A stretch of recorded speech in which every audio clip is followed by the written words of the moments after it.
یکفر اللہ بہا الخطایا فی الدنیا، مومن کو دنیا میں جو بھی تکلیف پہنچتی ہے، جو بھی مصیبت ملتی ہے، اس مصیبت کی وجہ سے اللہ تعالیٰ گناہوں کو معاف فرما دیتے ہیں۔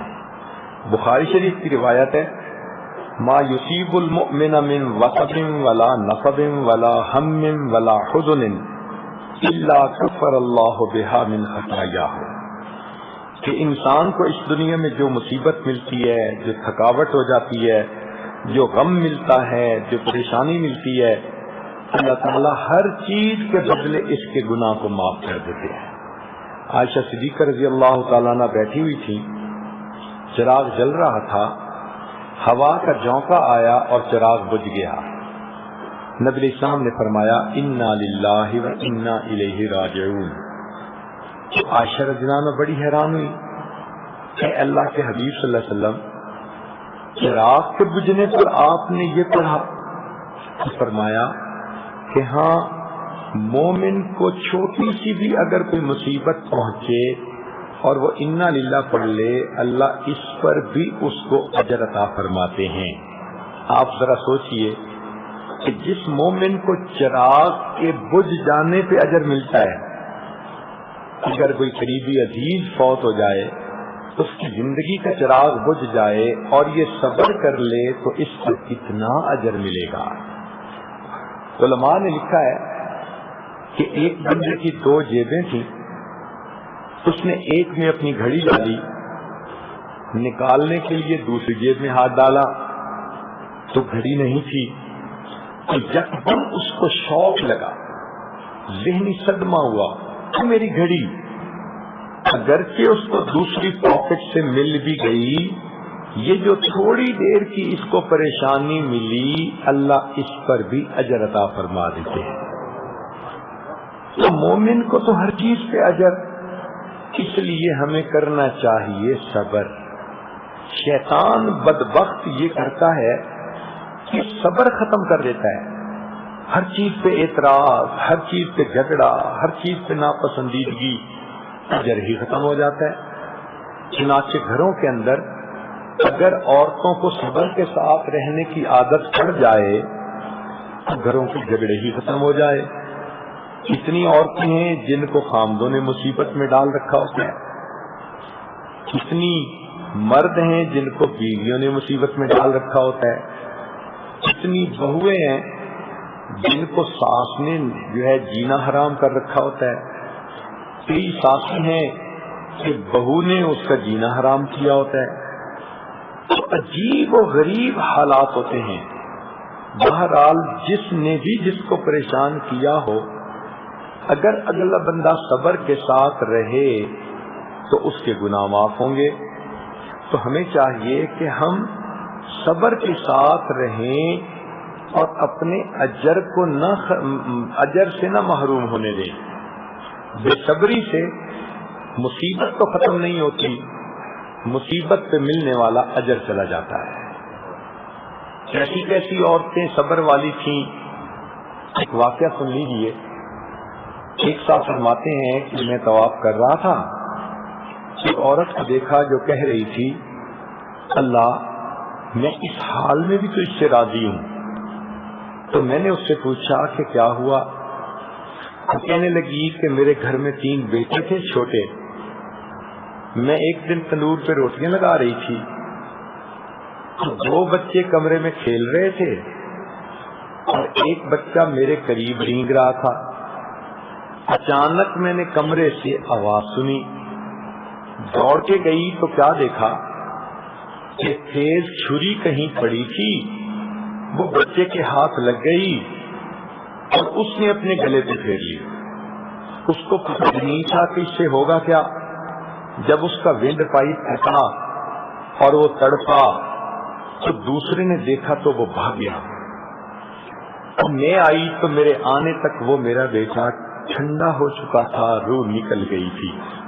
میں نے اس کی لاش کو اٹھایا اور صحن میں لا کر اس کو چارپائی کے اوپر لٹایا تو میں نے محسوس کیا کہ میرا دوسرا بیٹا ڈر خوف سے کہیں بھاگ گیا پتہ تو کروں کہاں ہے. تو کمرے میں لکڑیاں پڑی تھی صحن میں، وہ لکڑیوں کے پیچھے جا کے چھپ گیا تھا. جب میں نے وہاں اس کو ڈھونڈا تو پتہ چلا کہ وہاں ایک سانپ تھا جس نے بچے کو کاٹ لیا، اور وہ میرا بیٹا بھی وہیں مرا پڑا تھا.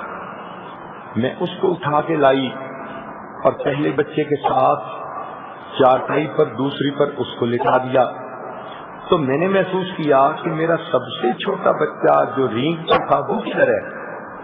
جب میں آئی تو میں نے دیکھا کہ وہ تنور کے اندر گر گیا تھا. میں نے اس کے جلے ہوئے جسم کو نکالا. تینوں بچوں کی لاشیں میرے سامنے تھی. میں نے بچوں کو نہلایا، کفنایا، ان کا جنازہ ہوا.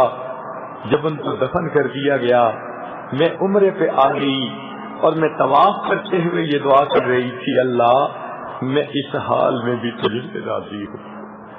جس پروردگار نے بیٹوں کی نعمتیں دی اسی پروردگار نے مجھ سے واپس لی. تو سوچئے کہ ان مصیبتوں کی حالت میں بھی صبر کرنے والے صبر کرتے ہیں.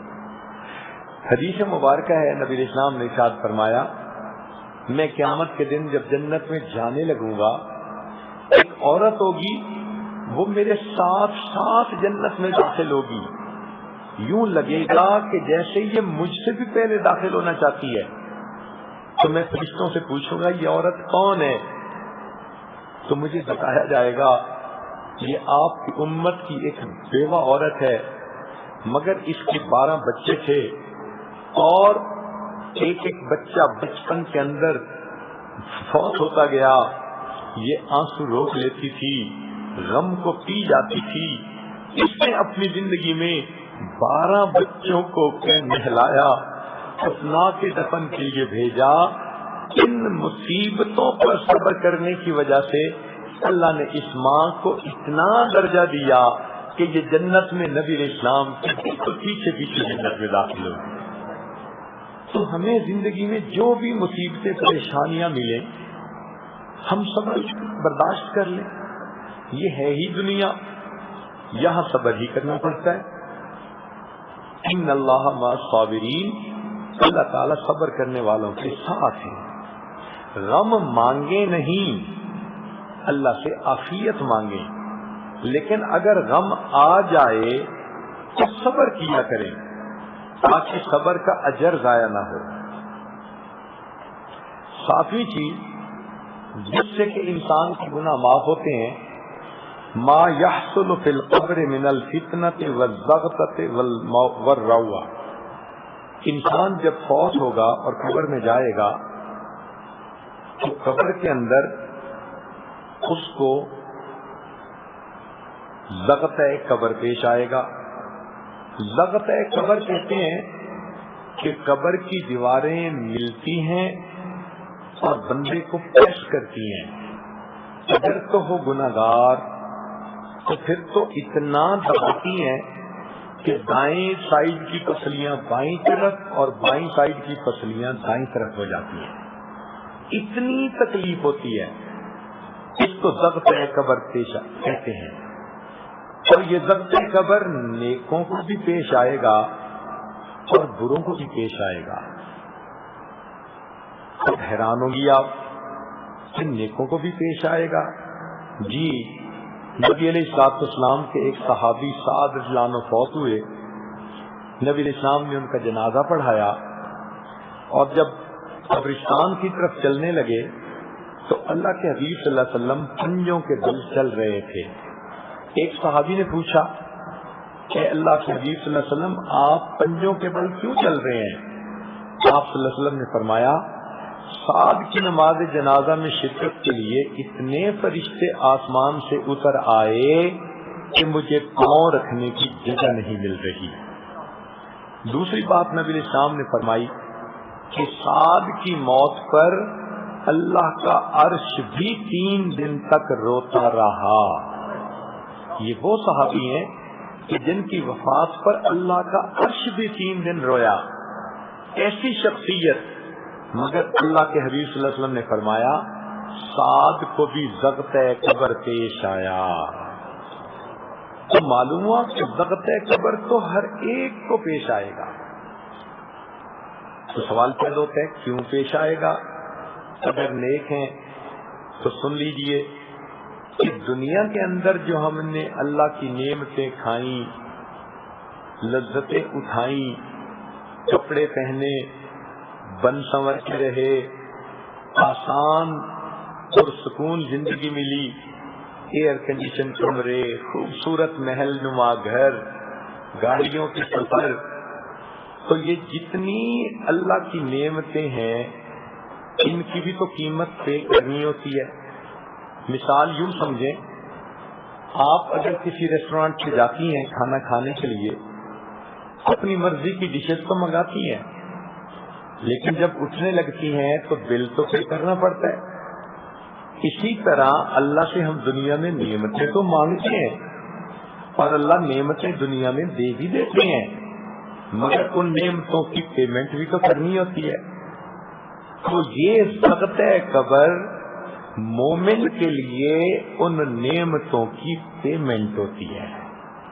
اس لیے غریب ہوں گے تو ضبط قبر تھوڑا، امیر ہوں گے تو ضبط قبر زیادہ، کیونکہ اس نے زیادہ نعمتوں کو استعمال کیا۔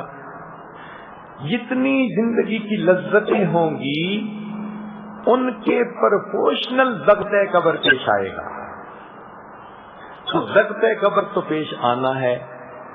ہاں، مومن کے ضبط قبر میں اور کافر کے ضبط قبر میں ایک فرق ہے، وہ یہ کہ فرض کرو آپ کا ہاتھ دروازے میں آ گیا، پریس ہوا تو تکلیف ہوئی، کئی دن تکلیف نہیں جاتی، تو یہ بھی ہاتھ کا پریس ہونا ہے۔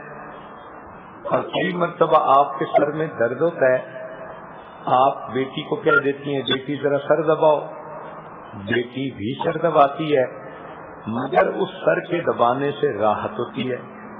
اب دبانا تو دونوں کو کہیں گے، پاؤں بھی دبا، ہاتھ بھی دبے، مگر وہ تکلیف کا باعث بنے۔ سر بھی دبایا گیا مگر راحت کا باعث بنا۔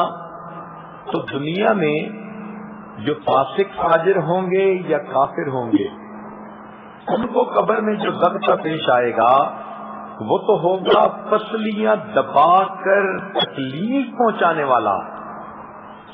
مومن کو جو ضبط قبر پیش آئے گا وہ ہوگا درد سر کی حالت میں سر کو دبانے والا، وہ الٹا راحت کا سبب بنے گا، اور جو چھوٹے موٹے گناہوں کی میل ہوں گے اللہ ان کو بھی ختم فرما دیں گے۔ ضبط قبر کو بہانہ بنا کے اللہ رہے سہے گناہوں کو بھی معاف کر دیں گے۔ آٹھویں چیز جس سے گناہ معاف ہوتے ہیں، احوال یوم القیامت وکربھا وشدائدھا۔ فرمایا قیامت کے دن جب انسان اللہ کے سامنے کھڑے ہوں گے تو اس وقت بہت زیادہ خوف کی کنڈیشن ہوگی، انبیاء بھی نفس نفسی پکارتے ہوں گے اور لوگ بھی اس وقت پریشان ہوں گے۔ ہر انسان اپنے گناہوں کے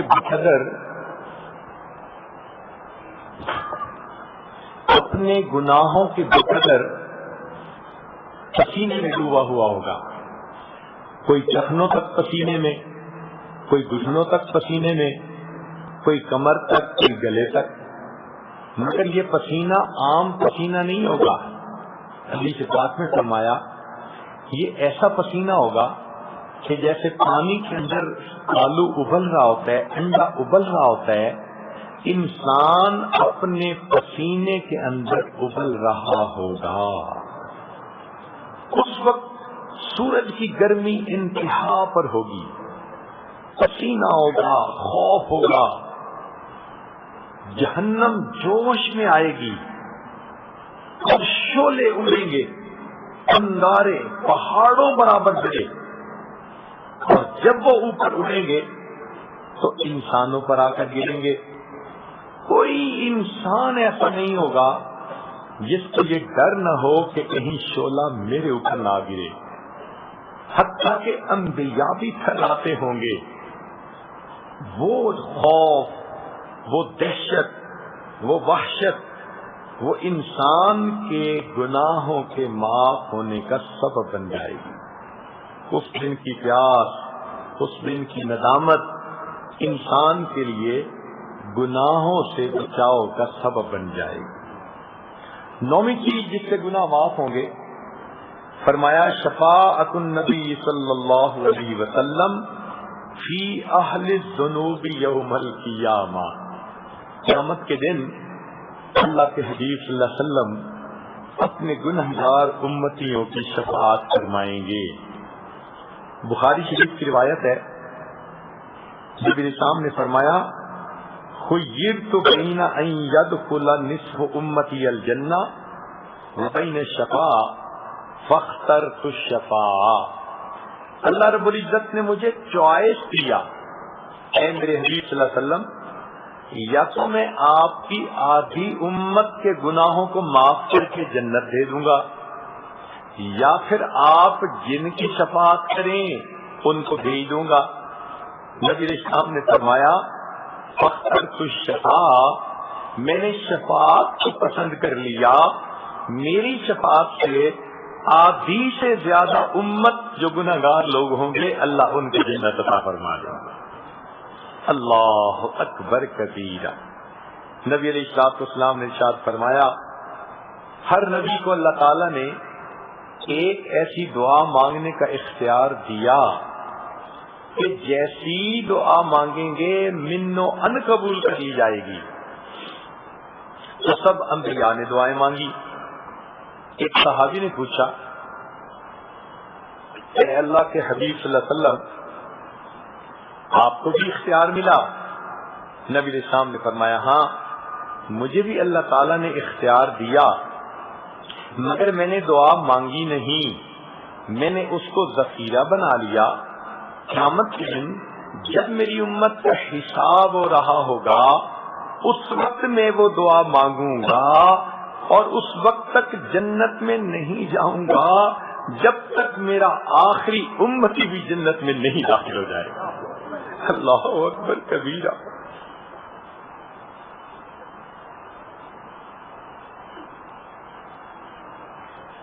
لہذا ہمیں چاہیے کہ ہم نبی علیہ الصلوۃ والسلام کی ذات بابرکات پر کثرت سے درود شریف پڑھا کریں، ان کی سنتوں سے اپنے آپ کو مزین کیا کریں۔ یہ قیامت کے دن شفاعت ان لوگوں کو ملے گی جو نبی علیہ الصلوۃ والسلام کی سنت کا احترام کرنے والے لوگ ہوں گے۔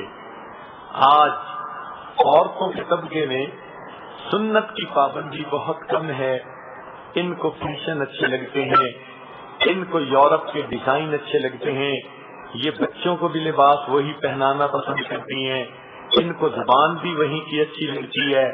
چھوٹے چھوٹے بچوں کو اللہ کا نام سکھانے کی بجائے انگریزی کے لفظ سکھاتی ہیں، اور بچہ انگریزی کے لفظ بولے تو بڑا خوش ہو۔ عورتیں مردوں کو لے کے جاتی ہیں، ان سے معافی مانگ لیتی ہیں، ان سے سوری کر لیتی ہیں کہ جی شادی کا موقع ہے سب کو منا لو۔ حتیٰ کہ گھر جس گھر میں سب روٹھے آ گئے اس گھر سے اللہ اور اس کے حبیب صلی اللہ علیہ وسلم کے طریقوں کو نکال دیا، تو ہم نے پھر ان کا تو مقام نہ سمجھا، ان کے ساتھ نہ کی، ہم نے ان کے جو ہے ساتھ میں ضرور آ جاتا ہے جو سنت کے مطابق زندگی گزارنے والا بندہ ہوگا۔ قیامت کے دن اللہ کے حبیب صلی اللہ علیہ وسلم کے سامنے جائے گا، وہ آقا صلی اللہ علیہ وسلم کے حبیب صلی اللہ علیہ وسلم کی شفاعت ہمیں بھی نصیب ہو، تاکہ اللہ تعالیٰ قیامت کے دن ہماری اس دن جو ہے وہ اللہ تعالیٰ ہماری بھی مغفرت فرما دے اور گناہوں کو اللہ تعالیٰ معاف فرما دے۔ علماء نے ایک نقطہ کتابوں میں لکھا ہے، جو فرماتے ہیں کہ اللہ تعالیٰ نبی علیہ السلام کے بارے میں فرماتے ہیں کہ تہجد بھی نافلۃ لک عسى ان یبعثک ربک مقاما محمودا۔ اے میرے محبوب صلی اللہ علیہ وسلم، تہجد کے نوافل بالمؤمنین رحیما، اے میرے بندو تم دنیا میں ایمان بچا کے چلے آؤ گے تو پھر دیکھنا میں قیامت میں تمہارا کیا اکرام کرتا ہوں، میں تمہارے لیے کیا مہربانیاں کرتا ہوں۔ تو اللہ تعالیٰ قیامت کے دن اپنے بندوں پر مہربانی فرمائیں گے اور ان کے گناہوں کو معاف کریں گے، صرف اس وجہ سے کہ ان اللہ بالناس لرؤوف الرحیم، ماں بچے کے مامتا کی وجہ سے شفیق ہوتی ہے، اللہ اپنی رحمت کی وجہ سے اپنے بندوں پہ شفیق ہیں۔ اتنی رحمت ہوگی، حضرت قاری محمد طیب رحمت اللہ علیہ نے لکھا کہ قیامت کے دن اللہ تعالیٰ کی اتنی رحمت ہوگی کہ ایک وقت آئے گا شیطان بھی سر اٹھا کر دیکھے گا شاید میری بھی مغفرت ہو جائے۔ اگر شیطان کو بھی امید لگ سکتی ہے تو پھر چلنے والوں کے تو مزے ہوں گے جو ایمان بچا کے دنیا سے چلے گئے۔ اللہ کی رحمت ہوگی اور اللہ کی رحمت سے سارے جنت میں چلے جائیں گے۔ امام غزالی رحمت اللہ علیہ نے عجیب واقعہ لکھا ہے، وہ سنا کے یہ عاجز بات کو مکمل کر دیتا ہے۔ فرماتے ہیں سب لوگ جن پر اللہ کی رحمت ہوگی جنت میں چلے جائیں گے، پھر اللہ انبیاء کو شفاعت کی اجازت دیں گے، لوگ جنت چلے جائیں گے، پھر علماء، شہداء، صلحاء، عام جنتی بھی شفاعت کریں گے، حتیٰ کہ جس کے دل میں ذرہ برابر بھی ایمان ہوگا سارے کے سارے بالآخر جہنم سے نکال کے جنت میں ڈال دیے جائیں گے۔ اس کے بعد وہ جہنمی رہ جائیں گے، یا تو مشرک کافر منافق ہوں گے، یا ایسے ہوں گے کہ جن کے دل میں ذرے سے بھی تھوڑا ایمان تھا، وہ لوگ جہنم میں رہ جائیں گے، حتیٰ کہ وہ آگ میں جلتے رہیں گے۔ جب اللہ تعالیٰ چاہیں گے یا اللہ کی رحمت جب جوش میں آئے گی، اللہ تعالیٰ کیا کریں گے، ان جہنمیوں میں اور جو مشرک کافر ہوں گے ان کے درمیان کی آگ کو اللہ تعالیٰ شیشے کی طرح ہو کر آئے ہو جب جنتی مذاق کریں گے، ایک وقت آئے گا وہ سارے اتقاء الرحمان نماز سچے دل کے ساتھ